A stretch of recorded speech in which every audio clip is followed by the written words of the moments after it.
अजित दादा विचारलेल्या प्रत्येक प्रश्नाला तेवढ्याच दिलखुलासपणे उत्तर देणारे या महाराष्ट्राचे अष्टपैलू नेते, अगदी हरहुन्नरी आणि तोंडावरती बोलणारे.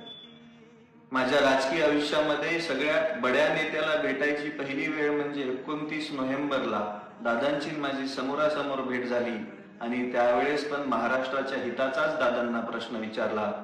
दादांनी त्याच्यावरती पण उत्तर दिलं. दादा, खूप प्रश्न विचारायचे होते तुम्हाला, अजून खूप प्रश्न विचारायचे होते, पण ते राहून गेलं. तुम्ही असं अकाली निघून जाताल असं स्वप्नात पण वाटलं नव्हतं. सकाळी जेव्हा बातमी बघितली तेव्हापासून ते आतापर्यंत माझ्या हाताला पायाला कधीच घाम येत नाही, पण अंग असं थरथर करत. दादांच्या या अकाली जाण्यानं महाराष्ट्राच्या भारताच्या राजकारणाची खूप मोठी हानी झाली आहे. दादा म्हणजे दिलखुलास माणूस, दिलखुलास.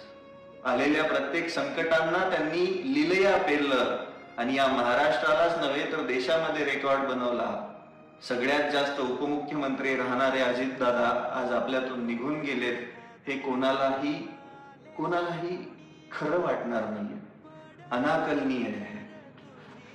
राजकीय मतभेदांमध्ये माणूस गेल्यानंतर ते मतभेद संपतात आणि प्रत्येकालाच दुःख होतं. तसाच आज अख्खा महाराष्ट्र हळहळतोय.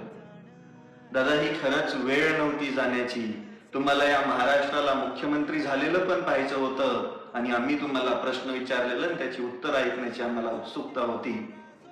पण तुमच्या या जाण्याने 29 नोव्हेंबरची शेवटची भेट ठरली.